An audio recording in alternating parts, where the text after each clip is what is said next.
Hello, welcome back to the Playoff Primer, the Skew Zone Playoff Edition. We are joined with four special guests tonight, starting off here with Big Rican. We'll bring him in here shortly. He's joining us to talk Cleveland Browns football. As you guys may know by now, a great podcast who covers Cleveland sports, New York sports, and really all of the sports world and breaking sports news, everything, so to speak. So we always love talking to Mike. He's a treat.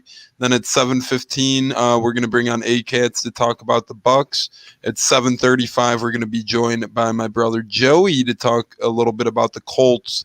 And then at 7:45, we're going to do a little crosstalk and then fade into the end of the episode with Cardboard and Cracker Jack's co-host Billy to talk about the Bears.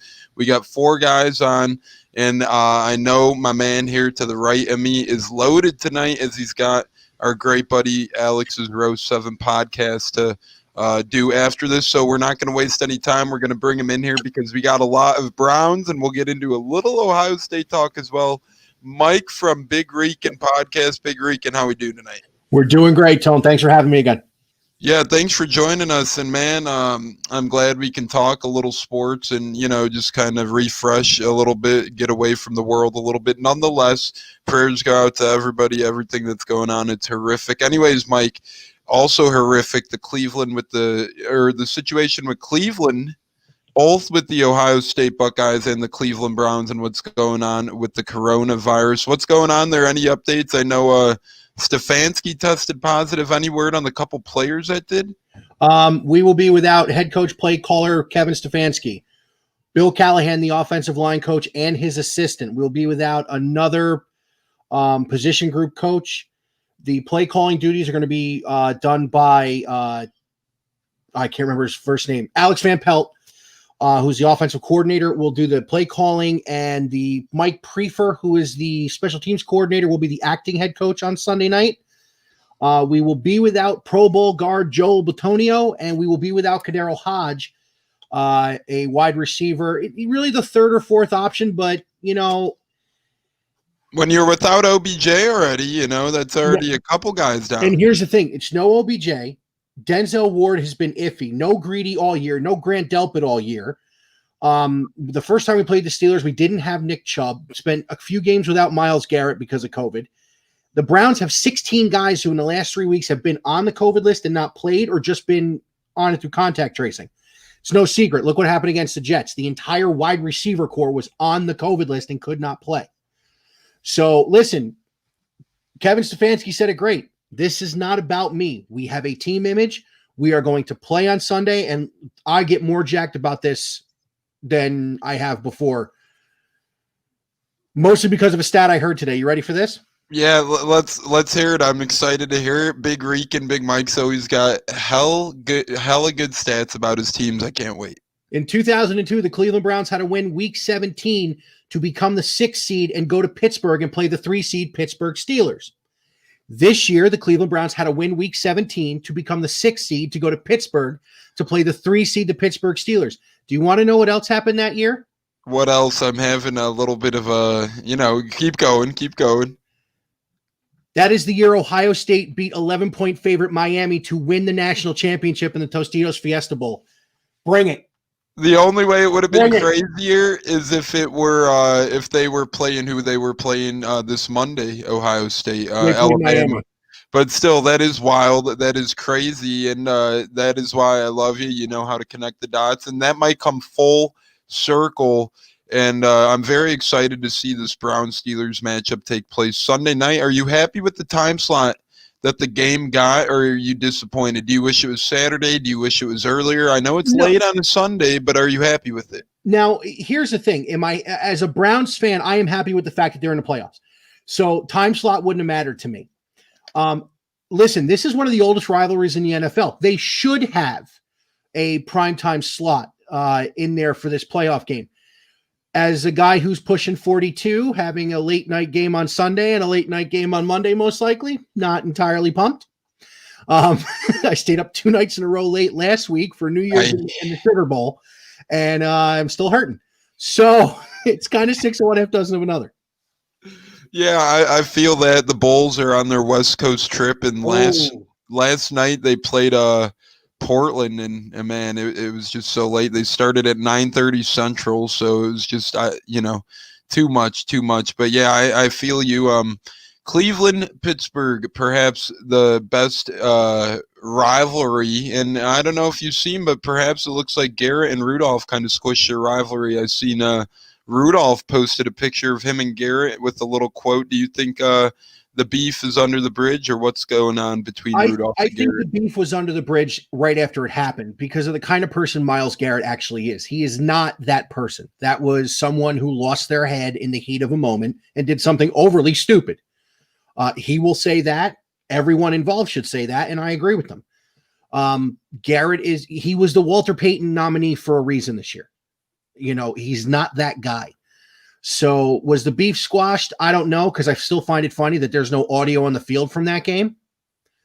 But listen, he said it best. He said it best. Said, "Good job. We'll see you next week."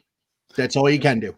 Yeah, you never really know what happened there. All I know is they're two professionals, two guys that, seem respected in each locker room. So whatever happened, perhaps a misunderstanding. As you said, it's under the bridge. A little weird how the audio, whatever happened. But hey, hopefully these teams are going to play a great game. I just wish, each team was at full strength. But I think this could be a problem throughout the playoffs, Mike. What do you think is going to happen, say, whether it's the Browns, whether it's the Chiefs, one of these teams, the Bills, the Colts, whoever it is out of the AFC, and then whoever it is out of the NFC. So you got a Tom Brady or an Aaron Rodgers, and then say, you got a Phillip Rivers or a Baker Mayfield. Say they get COVID the week of the Super Bowl. What is the NFL going to do? Well, okay. Now this part of this is going to come out sounding like Cleveland against the world. Okay. I fully believe that if this is a different team, they will do what they have to do to push the game back. Yep. Look what happened with Baltimore and Pittsburgh. Baltimore was missing less guys than the Browns were when they were forced to play the Jets. You're not even going to have your head coach. I mean, this is ludicrous. I'm going to say this, and I thought they were going to win going in because I just think they're a better team. I think they're better constructed. They're not as old, and they have the thing that in the playoffs wins. They have the good running attack, and they have a defense that can stop the run, and they have an elite pass rusher. If the Cleveland Browns win on Sunday night, two things are going to be taken from it. One, now you really got to take them seriously. And two, now Pittsburgh has a lot of questions.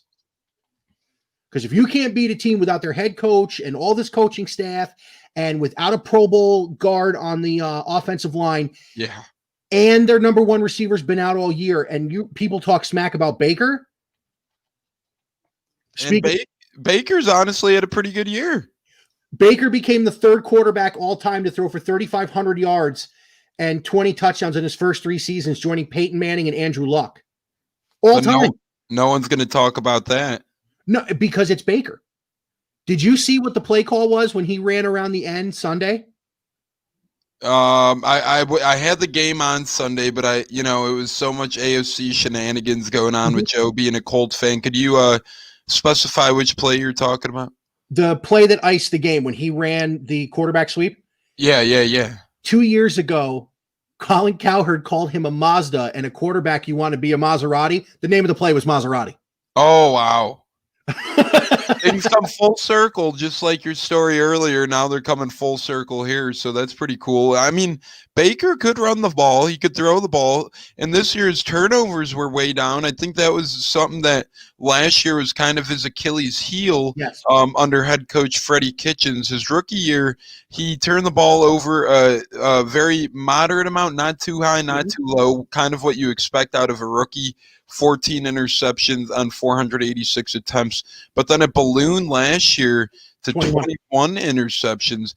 This year down to 8 interceptions. Yeah, and his best rating of his career. What do you say about that? When you go 3,500, 26 and 8, that's a dang. I don't know what more you could want from your quarterback.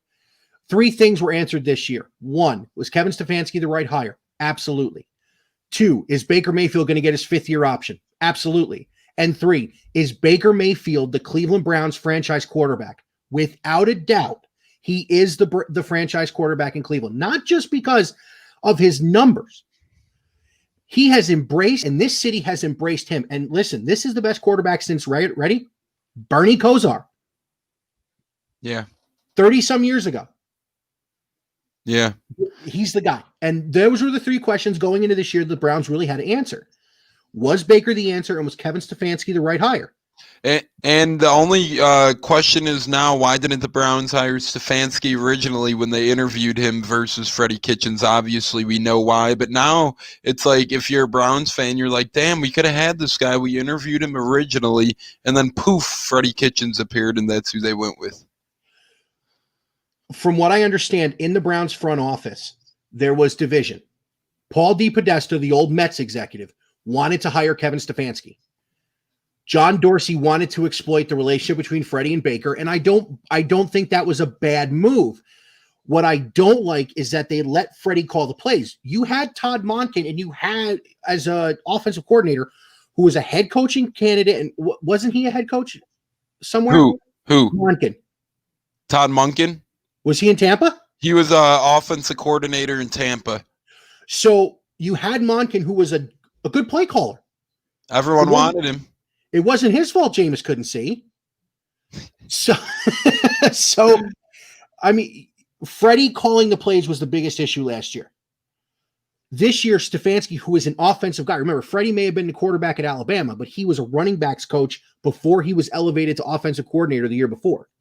Right. So that was the issue. Would Stefanski have been the right guy last year? I don't know. It's kind of like the situation had to present itself correctly. Because think about it. Stefanski's offense is run heavy. Yeah. The Browns' offensive line last year was the worst run blocking offensive line in the league. Good point. And Nick Chubb almost won the rushing title. Well, their free agent prize was that awesome guy from Tennessee, Conklin, right? And Jedrick Wills has been better than Jedrick Wills. Drag racing Jedrick. I saw that. I got to tell you something. I love Hollywood is one of my favorite players on this team, and I got the Denzel Ward jersey on right now. Oh, yeah. But have you read some of the Twitter stuff? No, I haven't really. Twitter's a wild place right now, man. Yeah, I guess Jedrick was saying, guys, you ever try to beat one of your friends off the line? And, you were going to $127.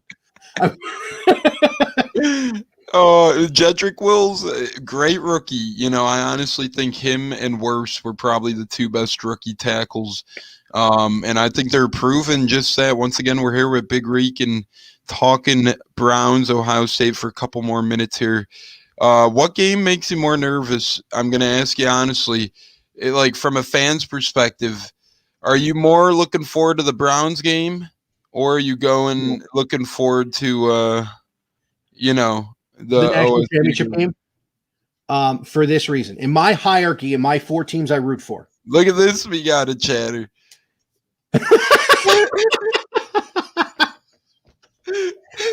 That is amazing. That's one of the coolest things I've ever seen. Yeah, whoever that is, man, love you for that. But keep going. I'm sorry, I had to throw that up there.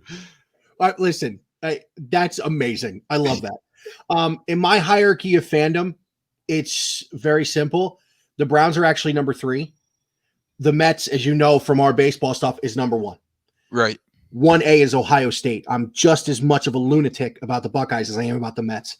So Monday night, not only is it what we should have seen last year, them in a national championship game,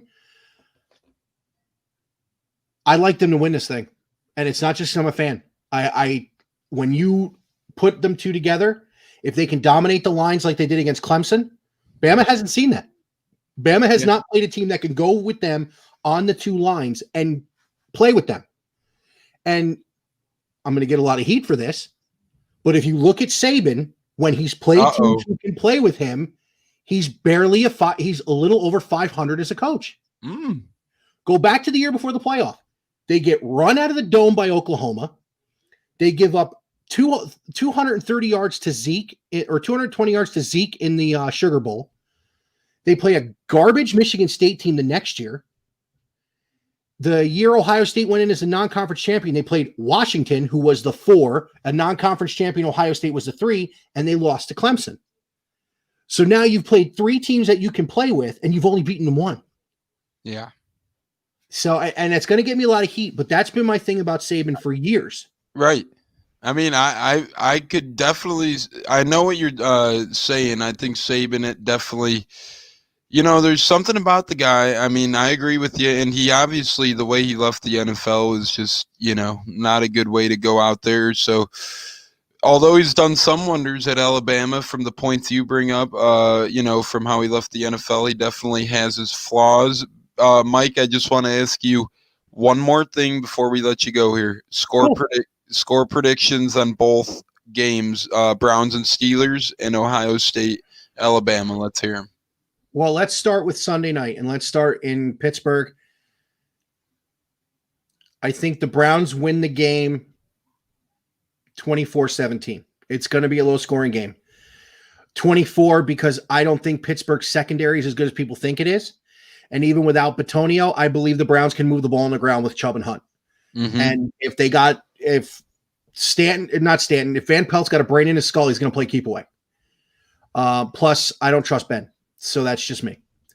Monday night's going to be a shootout. 49-42 Ohio State. Oh, wow. So you're telling people to take the over. Oh, without a doubt. You're talking about two guys. You're doing there are 4 players on the field that were in the top 10 in the Heisman. Mm-hmm. You're talking about everybody, and Waddle might be back. He might be back. So you got Devontae Smith, who won the Heisman, and Waddle on the outside to go against Chris Olave and Garrett Wilson. You have the 2 quarterbacks who are playing elite. They're the top 2 QBR rated quarterbacks in all college football. You have game-breaking backs in Trey Sermon and Najee Davis. But here's where I think Ohio State wins the game. For the first time in a long time, Alabama does not have a game-breaking tight end. They also do not have not played lines like Ohio State has. I think the Bucs are going to win in the trenches again, especially on the defensive line with Haskell Garrett and Tommy Togiai in the middle. And Mac Jones, when he's got pressure in his face, isn't as good as everybody else thinks he is. So I got the Buckeyes winning by 7 on Monday night. I got the Browns winning by 7 on Sunday. Hopefully Tuesday's comatose and zombie-like will be worth it. Yeah, hopefully Tuesday you can celebrate and have a nice little party for one between the Browns and Ohio State beating Alabama and Pittsburgh. I'm kind of tired of Pittsburgh myself, so I wouldn't mind seeing that. Mike, last words. Where can the people follow you at on Twitter? I can be found at Big Rican on Sport on Twitter. How about everywhere else? Everywhere else, the podcast itself, Breaker, Anchor, Spotify, Google Podcast, and Radio Public. Of course, if you guys watch what I do with baseball with the boys, it's Facebook, YouTube, and now on Periscope on Twitter. And I've been teasing this for weeks now. The week of my birthday, the week of 21st of January, will be the Big Rican 100th episode, the LeBron Michael Jordan debate. And I'll actually see you guys this weekend. I'm going to preview both games this weekend. Yeah, you guys know where to catch this weekend. We got Browns pregame. We'll have Ohio State pregame. And then the 100th episode is coming up before we know it. The GOAT debate. We'll find out who Big Rican thinks takes home the cake between MJ and LeBron. This guy's the best. Mike, thanks so much for your time tonight, brother. You have a great night. It's always great, Tone. Thanks. Always great, my man. That's Big Rican, Big Mike from Big Rican on Sports. Always a great talk. Always a great time talking sports with him. Big Cleveland guy, big Cleveland Browns, Cleveland Cavaliers, Ohio State, and then also a fan of the New York Mets as well. So just pure pleasure always talking to you, my friend Mike. Next up, we got a special guest as well, a crew member of the Buccaneers. He's going to be talking some Bucs talk with us. We got a lot to go over. We got some activations back from the COVID list today. We have some injury updates to entail as well. Always a great time with Katz, a crew member from the Buccaneers. We're going to bring him in here now to talk Buccaneers. Katz, my man, how we doing, my brother? Hello, doing okay. How about yourself? Good. Long time no talk. I'm glad, you're pretty serviceable lately. I appreciate that. Where can the people follow you at on Twitter? Yes, _Katzman83. Always I try to stay active on there as much as possible. Yeah, I think you do a great job at staying active for sure. I think you do a tremendous job interacting with the people on Twitter. So everybody go follow him, and you won't be disappointed with his tweets. He's got great sports tweets and entertainment tweets to add beyond that as well. So ACATS, big Humbled. game. Big game Saturday. I know we talked about it a little bit on the Buccateers podcast, over an hour's worth, and it flew by. How we feeling today opposed to yesterday? You feeling any different about the matchup coming this Saturday? Still feel confident about the matchup. Thinking a little bit more about it, you're going to hear a lot. Washington has an outstanding defensive line. There's no doubt about it. But I think you got to look at another part of the matchup. The Buccaneers' offensive line hasn't really gotten as heralded as it should be. They have been, I believe, Bucks Nation. I forgot who wrote the article. Was going over some of the advanced metrics, and the Bucks rank very highly. And a lot of them actually, and they don't give up much pressure. I think Evan Winter, shout out to him, he's a good writer, does some really good stuff over there. We'll just talk about what a good job they've done protecting Tom Brady this year. He really hasn't had. I mean, they've given up, I believe he said, the least sacks a Bucs team has allowed since 1982. He said. So yeah, Evan Winter on Twitter said that. Now 82 is a strike shortened season, so you could say 81, but. He brings the ball fast. Only 22 sacks this year. They're up near the top of the league. So Washington's going to have its hands full too, defensive line with our offensive line as well. Yeah, it's going to be some good matchups here. They have Chase Young and Sweat, so they've kind of been asking for it. But I think the Buccaneers' offensive line, like you said, has been tremendous as of late, especially that right side of Wirfs and Kappa. Jensen's obviously stellar, Marpet's stellar, and then Donovan Smith is one of those guys. He's like your brother. You love him. When he's not around, you miss him. And then when he's there, you get mad at him a little bit. So, I think all in all, it's a pretty solid 5, and that's where I'm kind of going with this. We have some big decisions to make next year. Donovan Smith's contract could come off the books, a lot of guaranteed money. And we talked a little bit yesterday. If you guys missed it, check out the Buccateers podcast where ACATS, Bucko the Bruce, Cody G, and myself talk Bucks. We talked about the incoming free agents coming up at the end of the year. Do you think Donovan Smith has to prove himself this playoffs in order to stay on the team, or do you think it's a lock that he will be on this team for 2021?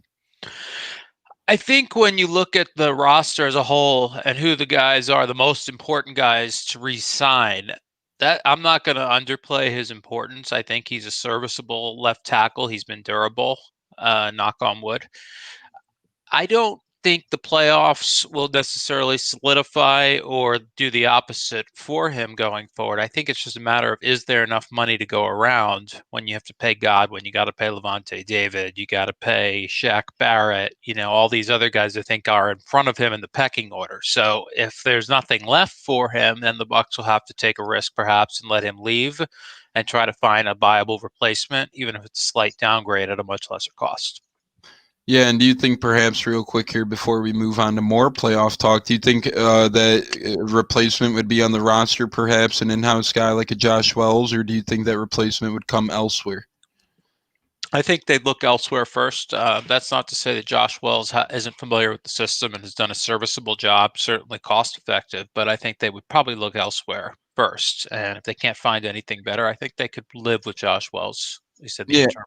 Yeah, I agree with that myself. I'd honestly like to see Josh Wells stick around for a while, but in that reserve role, honestly, I hope that they could maybe come to a, 2 or 3 year deal on a cheap deal, where he is in that reserve role, because he is a good pros pro. He's a veteran who works hard. And, I think you said it in the Skew Zone a couple weeks back. He plays good enough where you feel overconfident against teams such as Detroit, Atlanta, Minnesota that we have faced over the duration of the 4-game win streak to end the season. But then perhaps sometimes it's kind of a big, tall task when you face the guys like Cam Jordan and whatnot. Yeah, and there are not a lot of left tackles out there that are going to have a good time against these guys. I mean, there's, Bakhtiari, who's hurt now. I could see standing up anybody. Stanley for the Ravens, also out this season. Those are 2 guys I could think of that really could give these late pass rushers a hard time. But, and God, who's the Saints left tackle? Armstead? Is that their guy? Yeah, he's outstanding. But there's not a lot out there. There's just not a ton out there that you look at and say, all right, he's going to lock up this defensive end. So Donovan Smith, though, I always thought in past years he's been really, that guy that every team, every fan base has a guy that they just don't like. And, understandable, but I never thought he was an awful left tackle. I think he's about average to slightly below average. And in the NFL these days, you have to pay a little bit more for that. That's just the way it goes because it's not easy to find even an average one. So that's Yeah, why it I seems like don't know if you can keep him. They might look at Josh Wells at a lesser cost, slightly lesser player, much lesser cost, be able to keep your other guys that you deem more important, and you let Donovan walk. Not as an indictment on him, just a matter of, where's the money going to come from? I definitely agree, and perhaps if he left, he could still easily get that same contract size elsewhere. The money we're seeing nowadays, as you mentioned, it's like every year, it's like they try and one up. What money did we throw at people last year? We're going to try and one up that, and we're kind of seeing that in not only the NFL but sports around. MLB, NBA, NHL, everywhere a little bit right now, and I do hope the NHL players keep getting that increased salary, perhaps to try and get what they deserve as the other sports do. But that's a whole nother story. We can get into talk on that another day. But once again, we're here with Katz talking Go Bucks Buccaneers playoff football. Real quick here, I thought this was funny. I don't know if you watched the opening with Browns, Big Rican, but somebody posted this, perhaps Matt Nagy, to the chat. My team is going to get whooped, and I just want to ask you briefly, since we are Bucks fans and Bucks contributors of independent media, our buddy Jameis One of One once said of our podcast, the Bucketeers, he said we're independent media. All right. Do you think that Matt Nagy and his team is going to get whooped?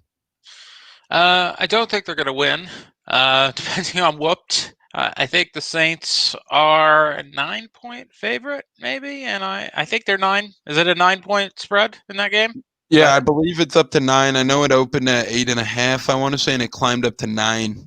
Yeah, I think the Bears defensively can hang in there for a bit, but yeah, I think you're looking at like a 24-10 type of game. So yeah, you could call that being whooped. I would say so.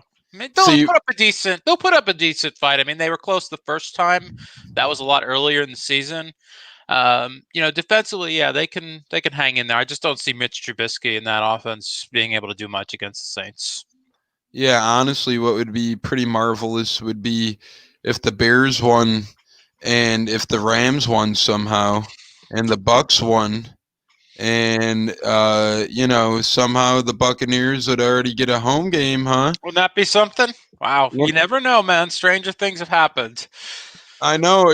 Stranger things have happened, and I think that's honestly, I know you never look for easy paths in life, but in the playoffs, you look for the easiest damn path you can get to win that damn thing.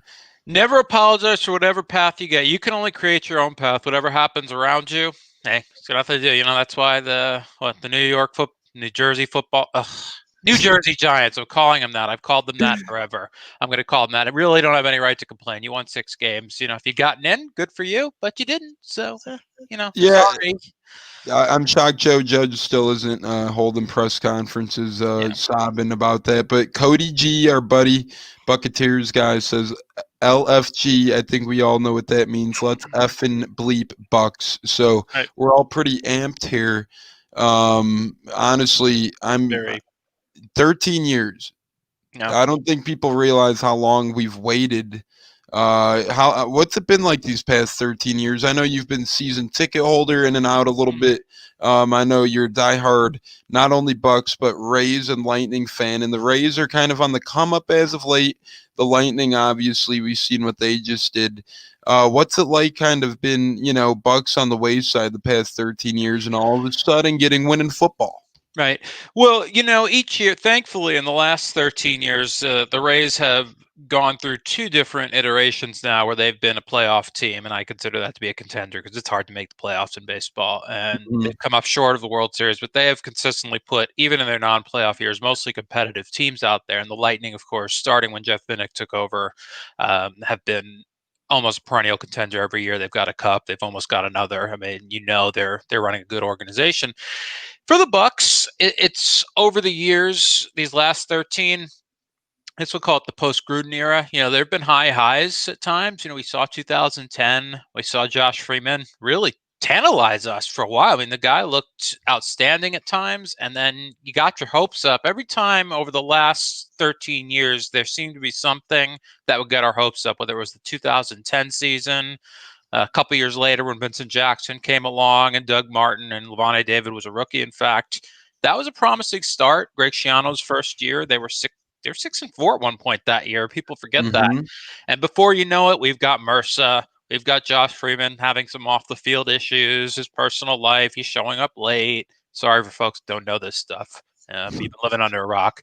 And, but I wish him well. He gave us some good times. And then, you go to Lovey, you get excited because he's an old Bucks coach. It's going to work. He's coming back. No, not so much.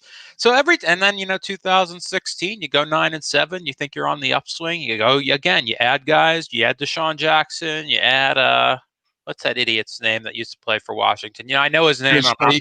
You mentioned it. Yeah, No, it's okay. I didn't want to mention his name.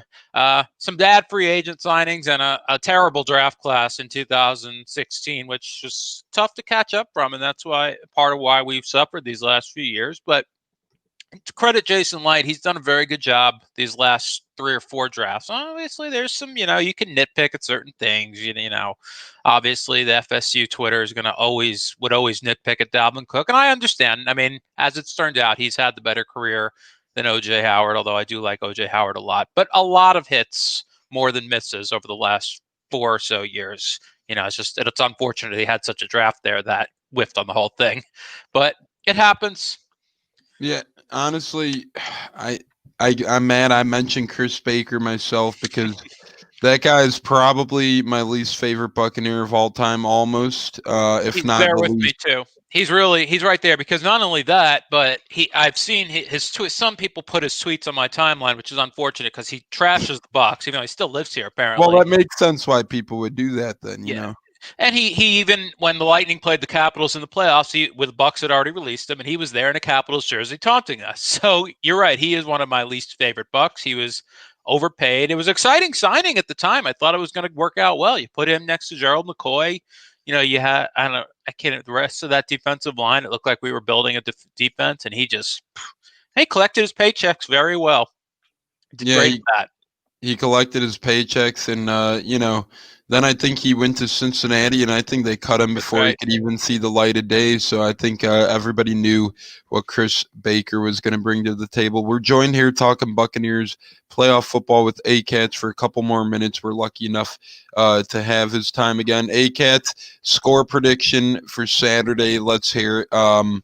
Against the Washington football team. Some people are saying they think it's going to be closer than people think. Do you think it's going to be a close one, or do you think Brady, after that hype video the team released today, I don't know how it's going to be a close game. That was outstanding. I don't see it being a total laugher. We've seen the Bucs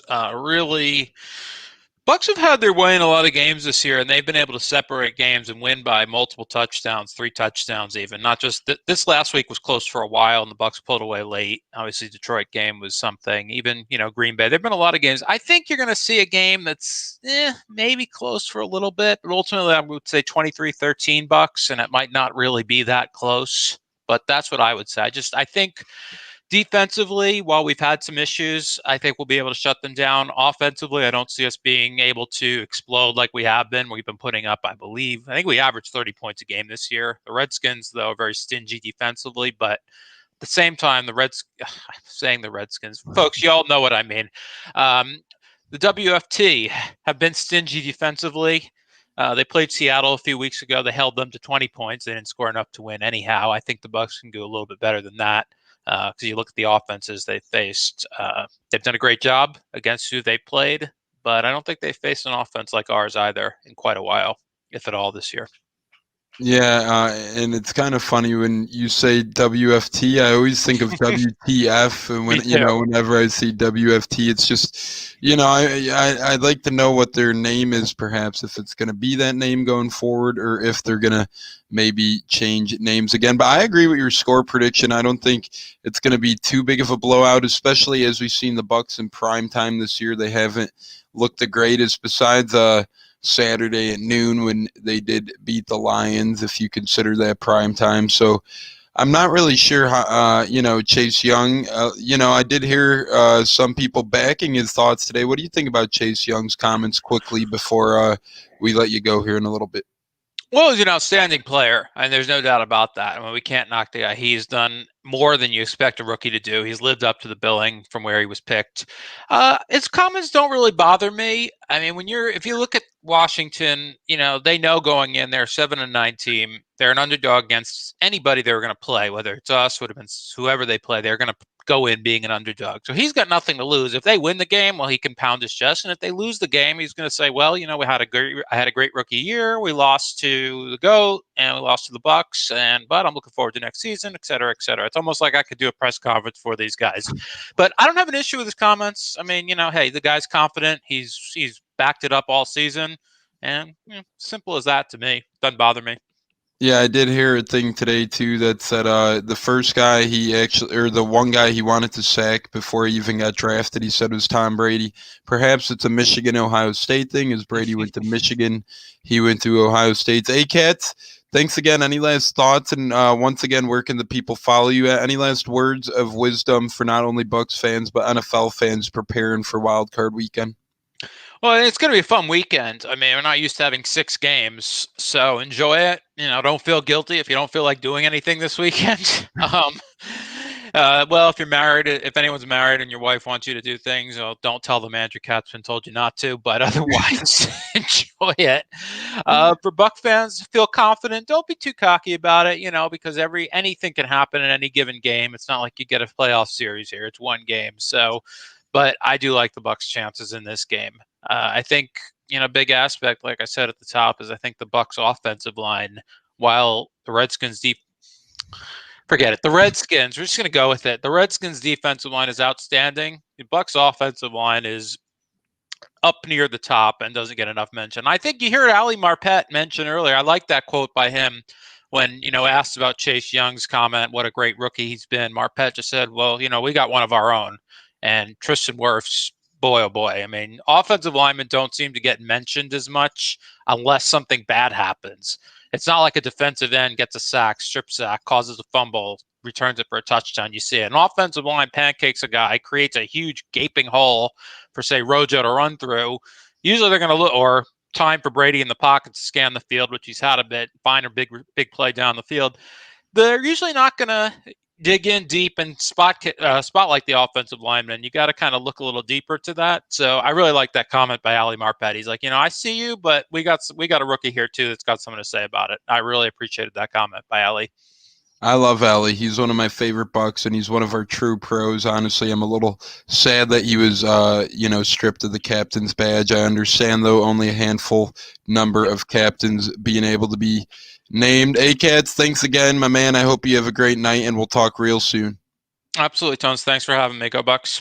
Yep, go Bucks. And that's a great guy. That's a friend of mine right there, and a great Bucks contributor on the Buccateers. That's Andrew Katzman, A-Katz. Always a great time. Always a pleasure.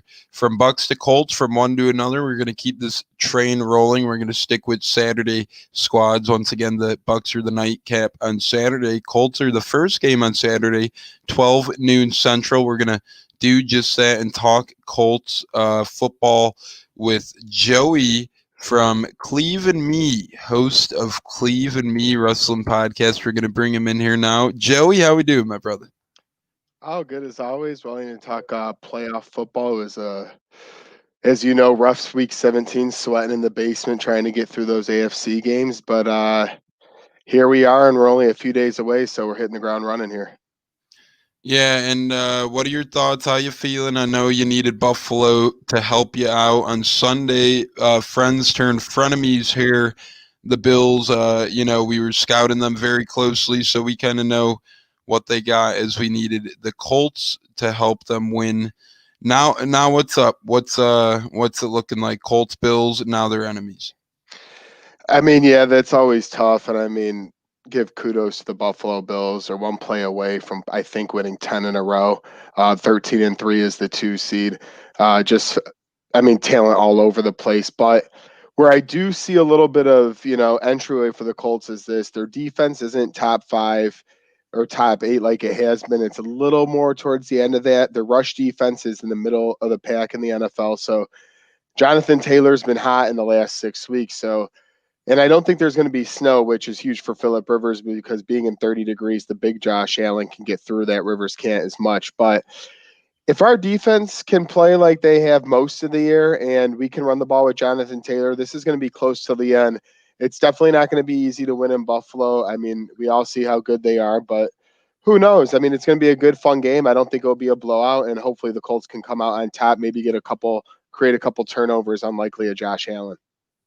Yeah, and I mean, Jonathan Taylor, speaking of, you mentioned him. He's doing a great job at running the ball. I've seen he's actually tied for second in Rookie of the Year odds in Vegas, so that was pretty cool to see. And he's propelled himself to third best rushing yards in the NFL this year. So what did you expect this from Jonathan Taylor coming into this year? I know Marlon Mack may have been in the way there, but he's honestly been one of the main reasons why this Colts team is where they are right now at 11-5 and in the playoffs.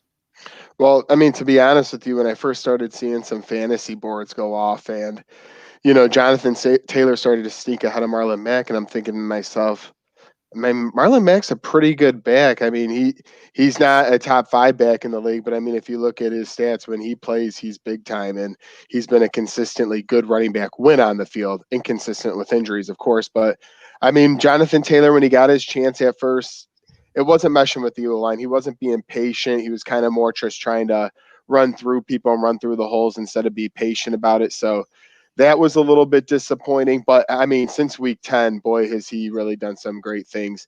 Against Green Bay, we saw that, the 250 yards against Jacksonville, even though, yes, I know it's Jacksonville, but he's proven it in other games as well. So, I mean, he's a big back, he's a physical back, and he's a very fast back. So that's where I hope we can get against Buffalo.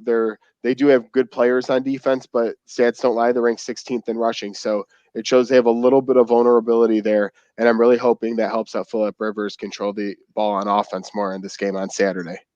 Yeah, not only that, I think that the Colts were at one point in time, Nyheim Hines, Wilkins had some big games, and a rookie like Jonathan Taylor could have easily been discouraged. But no, he did the opposite. He worked even harder, propelled himself back to the top of that depth chart. But I must say, behind that Colts offensive line, it may not be the hardest of things to do, but they've been in and out with injury this year.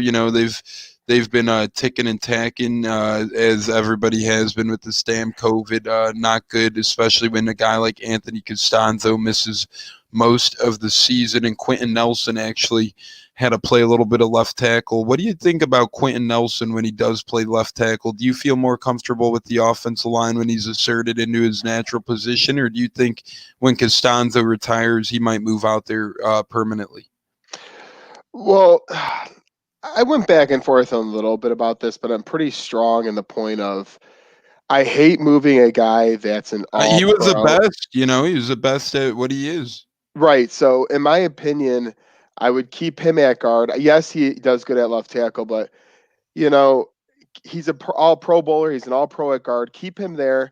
And we signed veteran from Green Bay last week who played left tackle. He only had a couple practices. He ended up doing pretty decent for his first game back and not playing for a while. He was actually coaching his kids' high school team that's in the championship this weekend of all things. So, we've got him off the streets. He's back in and he played decent. He'll have Nelson next to him for the help.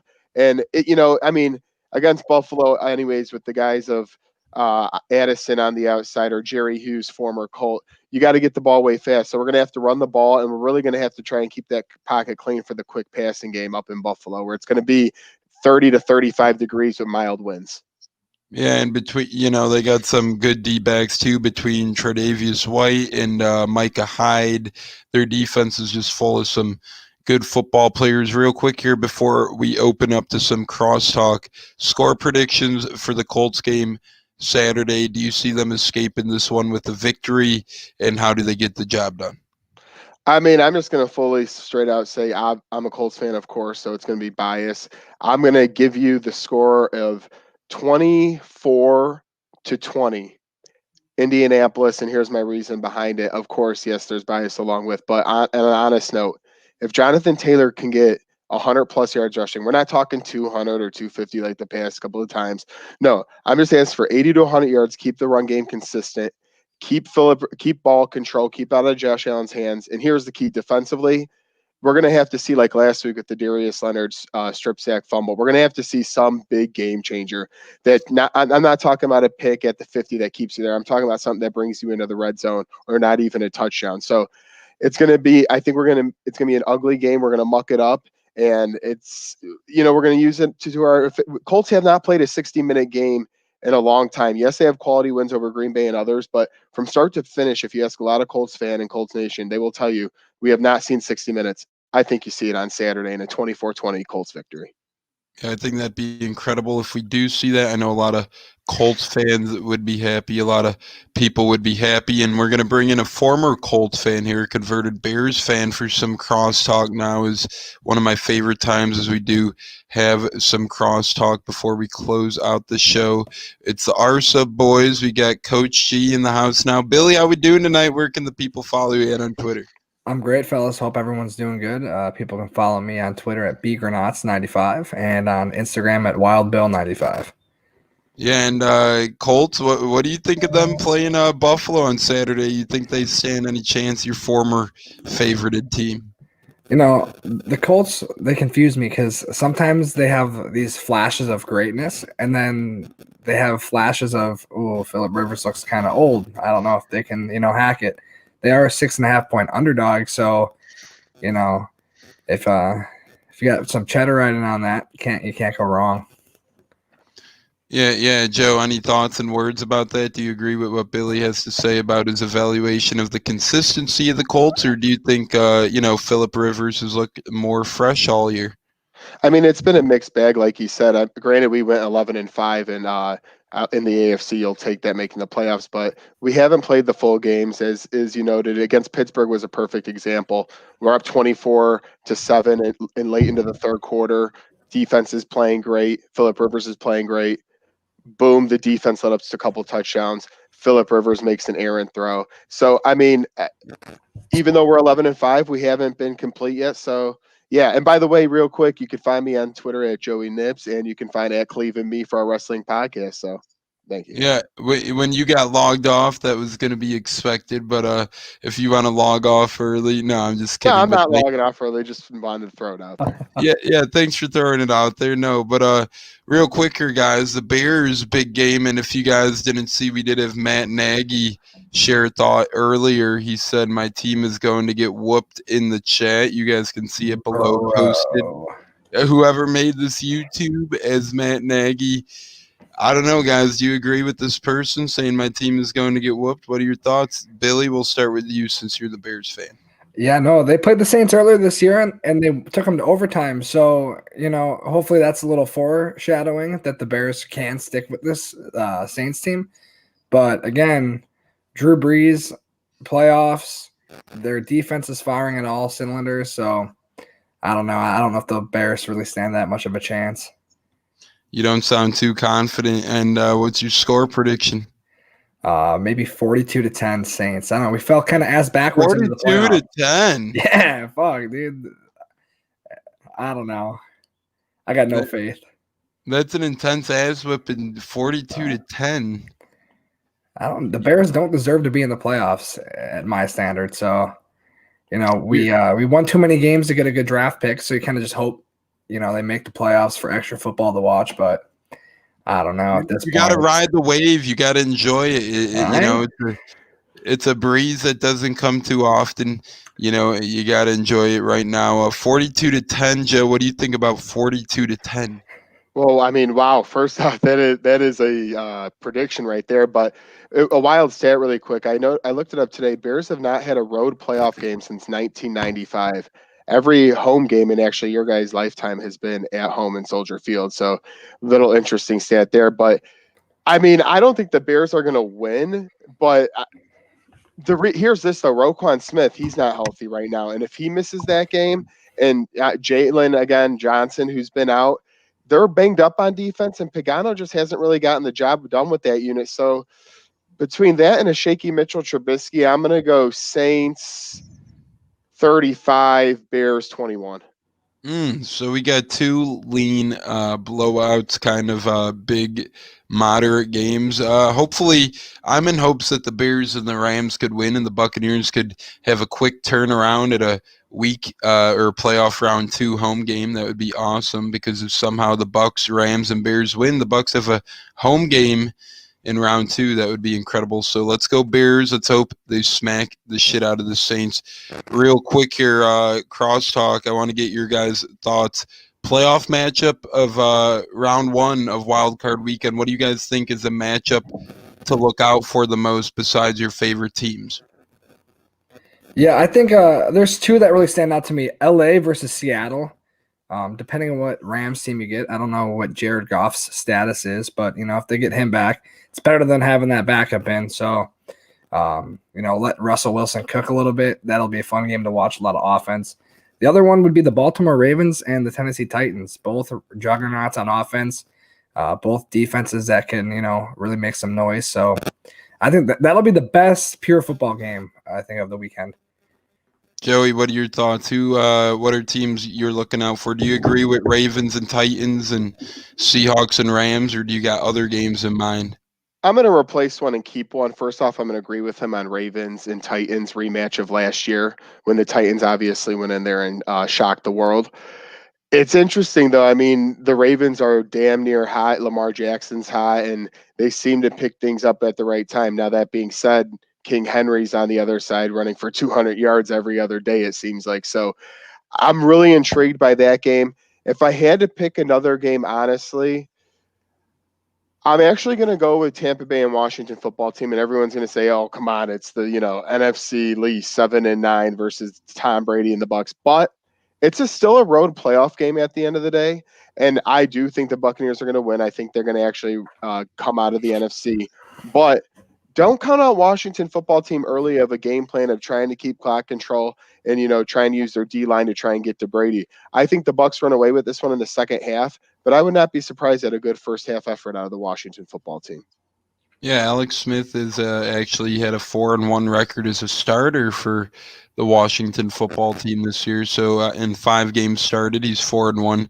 Doesn't matter who they're against. One of those wins did come against the Pittsburgh Steelers. So he could win games against these good teams. And Washington has some good players. They got Antonio Gibson, Terry McLaurin, Chase Young, Montez Sweat. I just want to ask you guys your opinion before we let Joey go and close out the show here. Chase Young was in the news this week calling out Tom Brady. Do you guys agree with the rookie approach of doing that, or do you think he's going to eat crow by game's end about that statement? It can go both ways. I like the confidence that he has. You know what type of player he is. He is a fucking beast. This kid is so fun to watch, but, you're chirping Tom Brady, the GOAT, so maybe don't chirp him before the game. Just kind of let's see how the first half goes, and then maybe start giving it to him. But you don't want to give him extra motivation. Yeah, Joey, what are your thoughts? Do you think Chase Young made a wise move here, or do you think that he'll eat crow by game's end? I mean, kind of cliche, but going off Billy's point, like if it works, you look like awesome. If it doesn't, you look like shit. And unfortunately, he said it against the best quarterback of all time. So most likely, and you're on the worst team, it's probably going to look bad. But real quick, Tones, I wanted your input on this with Washington since we're on them. Are they alternating quarterbacks? I heard quite potentially. What's up with that? Yeah, they said there could actually be 2 quarterbacks playing, and I'm not sure if it's a bluff because we all know the good old saying, if you got 2 quarterbacks, you have no quarterbacks. We see it in college where these teams kind of think they're ahead of the game a little bit, especially if you gamble college football. You watch a lot of these colleges you wouldn't normally watch, and you see them play 2 quarterbacks, and you don't understand why. I think they'd run into those problems. Alex Smith, to me, is going to play the duration of the game, even if he is injured. You got to go with the veteran in the playoffs who has had playoff experience for a couple of different football teams now, and they were a winning team in Washington before his injury. They're a winning team in Washington coming out of his injury. I don't think that Heineke's the answer. He wasn't the answer in Minnesota or Carolina. I don't think he's certainly the answer in Washington. Sure, he had a couple of good drives against a poor opponent the last time they put him in the game, when they were losing the game. But I don't think that, this 2 quarterback thing, I think it's all hype. I think, Coach Ron Rivera is a genius. I think he wants the Bucks to, think about things a little bit. I'm not quite sure that, we are going to see a 2 quarterback system. Sure, it might be like a Jacoby Brissett thing where we see a Heineke on like, a QB sneak or a, 4th and 1 where he tries to get the ball over for first down. But I'm not thinking we see him too much, actually playing quarterback. Yeah, no, I just thought it was interesting because I can't believe in a playoff game that would actually be a consideration. But Hey, if it's they 2021. If they do, I'm blessed. I think that would be lovely, and I think our D-line would, be thankful. Without Devin White, our front 7 would, be thankful that it'd be Heineke over Smith.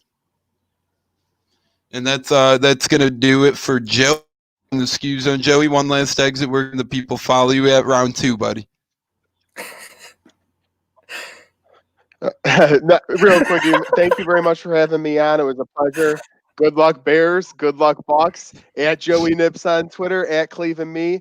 God bless. Stay safe and go win in the playoffs, boys. Thank you. Oh yeah, good luck. Thanks for joining us, Joe. We're gonna close out with Bill. Whoa, we're exiting out here, Joe. There we go. At the same time. We got a couple minutes left to talk some Bears football with Billy G in the Skew Zone.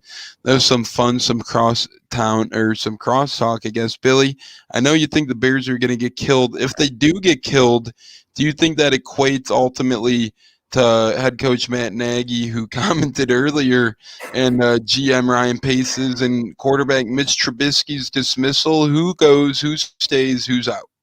It's so hard to tell at this point, because going into the season, you're like, well, if they do bad, Ryan Pace is gone, and then Matt Nagy was doing horrible with the play calls, so then they changed it.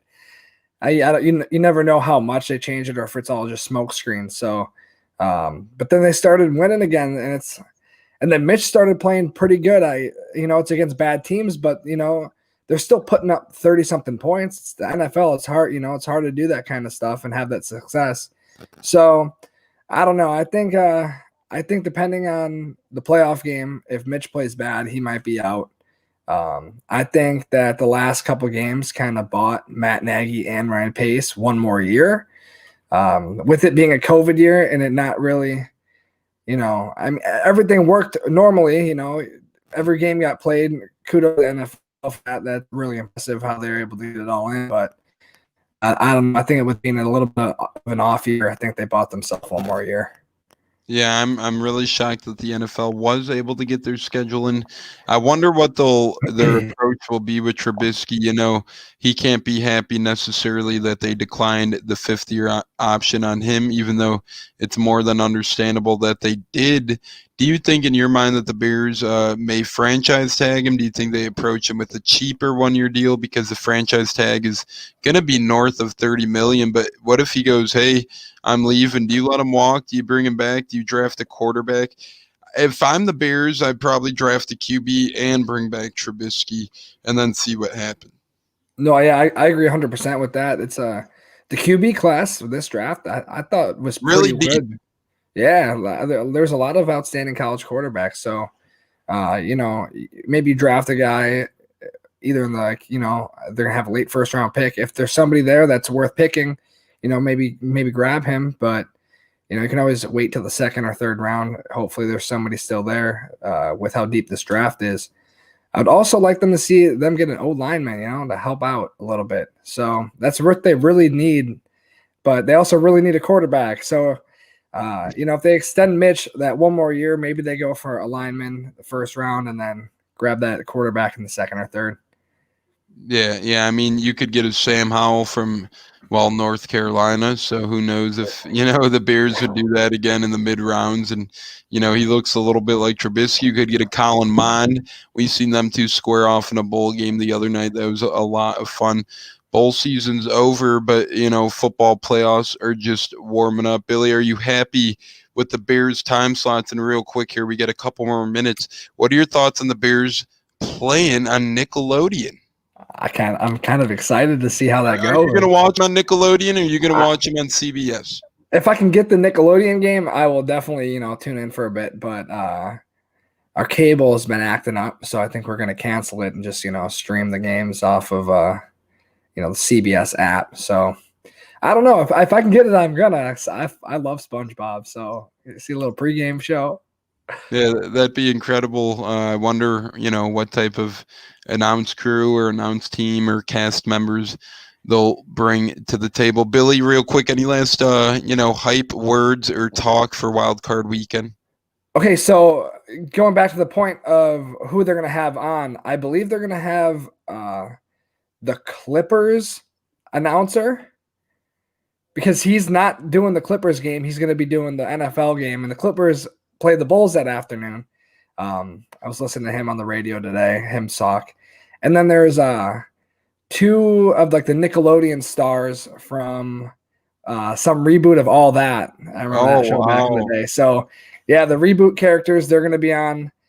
I forget who else they had, but I don't know. It should be pretty entertaining, I think it's awesome that they're trying to get kids back into football. They lost it with all this concussion nonsense going on. I mean, it's not nonsense, but it will turn people away from football. And, parents don't want to sign their kids up for a contact sport like that. But hopefully it brings another generation of football fans back.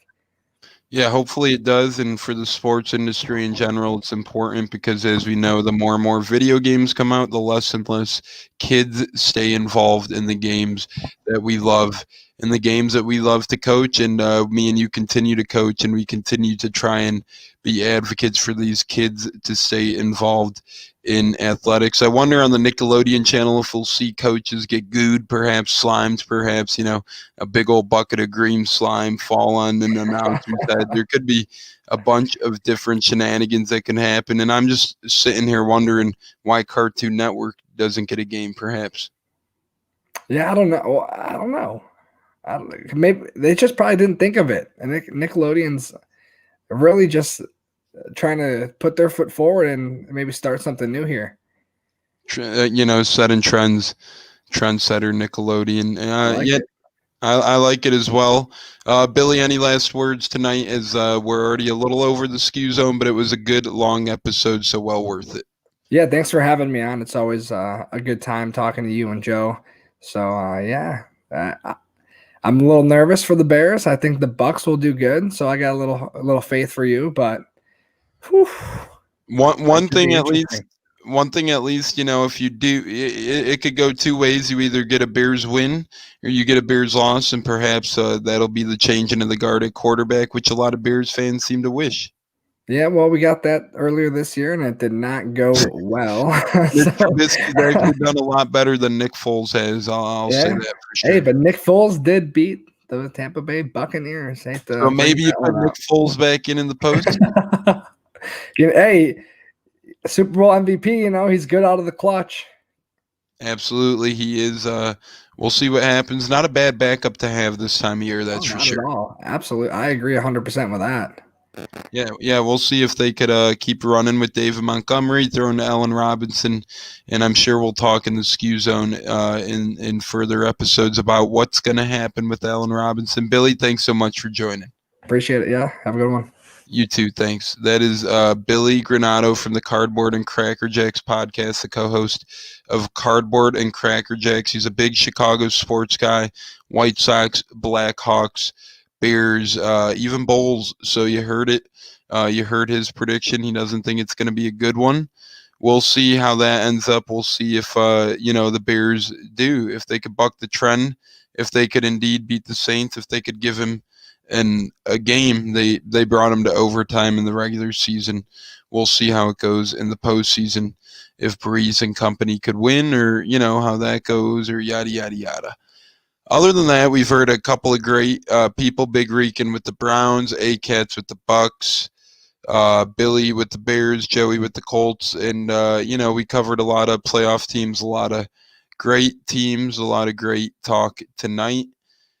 Can't wait to see what happens in Wild Card Weekend this Saturday and Sunday. I'm Tampa Tones. It's been my pleasure having you guys jump in the Skew Zone the past hour and 5 minutes. So long for now. Talk real soon. Have a great night. Peace.